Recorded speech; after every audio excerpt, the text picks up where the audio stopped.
Le balai fluide 3E H2O at Home est simple, rapide et efficace. Un vrai balai ergonomique. Avec 50 ml d'eau que vous pourrez mettre dans le réservoir du manche, il vous permet de nettoyer une maison de 150 mètres carrés. Il existe 5 mops adaptés à tout type de sol.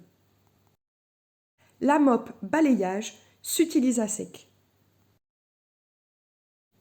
Toutes les autres mops sont à utiliser humidifiées avant leur utilisation. Grâce au jet tridirectionnel, actionné grâce à la poignée rouge, vous pourrez imprégner au fur et à mesure la mop sans avoir à vous baisser. Il vous reste quelques minutes, alors regardez la vidéo de démonstration. À bientôt! Bonjour, je vais faire une petite démonstration du balai fluide 3E, le must par rapport au produit H2O dans le balayage. Parce que contrairement au balai fluide que tu avais vu à 99 €, celui-là il a un manche complètement en alu, donc il ne va pas s'oxyder, il ne va pas rouiller. Alors il ne va pas rouiller au niveau là, de la prise, mais aussi au niveau du tubage.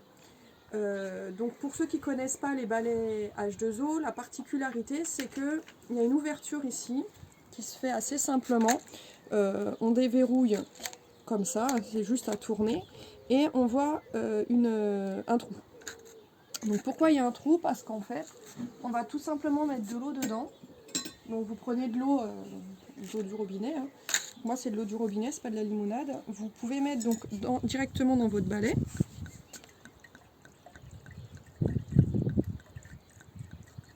L'eau elle peut rester dedans entre deux lavages parce que comme donc c'est un balai en aluminium, il va pas risquer de se détériorer ou de rouiller.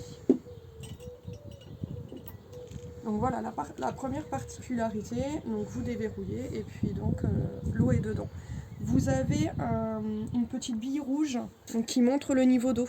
Donc là j'ai mis un petit peu d'eau, vous voyez c'est monté, il y avait déjà un petit peu d'eau dedans parce qu'on utilise tous les jours. Donc voilà, ça vous permet de voir un petit peu où vous en êtes, mais on a toujours de l'eau sous la main, donc c'est pas un souci. Donc après, la particularité aussi du 3E fluide, c'est la prise ici, qui est très mobile. Et on va balayer en prenant donc la boule, enfin ici, et puis le manche, donc bon, pour les esprits mal placés, voilà. Mais bon, on va essayer de se concentrer. Donc c'est mobile, vous pouvez la tourner, hein. Du coup je pense à autre chose, mais c'est pas grave. Et voilà, vous allez faire tout simplement des gestes comme ça, et du coup ça va être ergonomique, parce que vous n'allez pas plier votre dos, vous pouvez rester bien droit, et puis ça s'ajuste à toutes les tailles en fait. Voilà, ensuite je vais vous montrer les mops. Ce qu'on appelle les mops, c'est les serpillères H2O. Donc elles ont une partie blanche comme ça où il y a donc écrit H2O avec le logo. C'est la partie qui va adhérer au plateau. Donc pour celles qui ont déjà des mops, elles s'adaptent sur tous les plateaux, que ce soit le plateau pour le balai fluide ou pour le balai 3E, c'est le même plateau, donc ça s'adapte de la même façon. Donc vous avez différentes mops, vous pouvez les voir dans le catalogue en fonction des sols que vous avez. Si vous voulez faire que du balayage, il y a des mops balayage à sec, ou si vous avez des parquets par exemple, celui-là il est pas mal. Après vous avez différentes textiles par rapport donc, à vos surfaces et ce que vous voulez nettoyer. Donc là vous mettez par terre, donc elle est sèche, la mop est sèche. Vous positionnez votre plateau par dessus tout simplement. Avec les pieds, vous venez scratcher la mop et elle tient votre plateau. Donc vous n'avez pas eu besoin de vous baisser. Et ensuite, si vous avez eu un dégât par terre, par exemple, nous ce qui arrive fréquemment vu qu'on a un petit chou, une petite chienne depuis quelques mois et qu'elle n'est pas tout à fait propre, bon bah voilà, elle va faire sa bêtise sur le carrelage. Donc au lieu d'aller chercher la serpillière avec le seau, etc., on a le balai 3E fluide.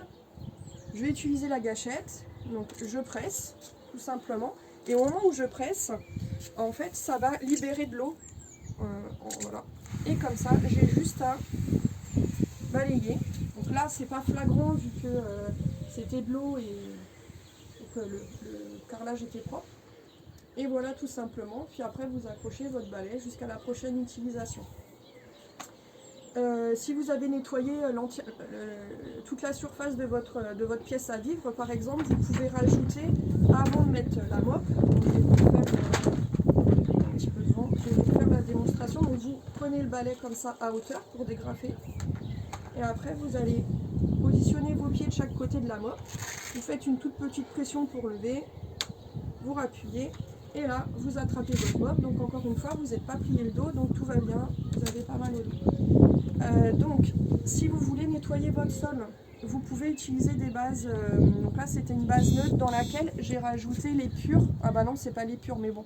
Bref, dans celui-là, j'ai mis de l'épure. C'est une huile essentielle qui est vendue dans le par H2O et voilà, qui permet de désodoriser votre intérieur, mais aussi d'être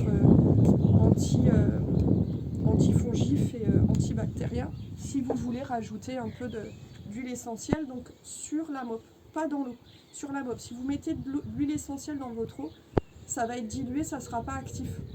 Vous allez gâcher en fait du produit pour rien. Il est préférable que vous mettiez quelques gouttes comme ça sur la mop et ça sera beaucoup plus efficace. Donc voilà, pour nettoyer le sol de votre salon, vous procédez de la même façon. Puis au fur et à mesure, vous allez mouiller en fait. Si vous avez voilà, une tâche un peu plus, enfin une tâche quoi, vous mouillez et puis vous passez en S, vous reculez, tout simplement. Voilà. Alors, la particularité du plateau H2O donc, que vous retrouverez sur, si vous prenez même un balai, juste un balai fluide, c'est que le plateau qui est aussi donc, inoxydable, hein, qui est en aluminium, vous pouvez le décaler, donc comme ça. Et en fait, ça va permettre d'aller sous les meubles sans vous baisser. Vous voyez, on arrive à aller beaucoup plus loin que si on avait juste laissé le manche à moitié. Si vous avez juste laissé, bon, on va jusque là. Ou alors, il faut se baisser.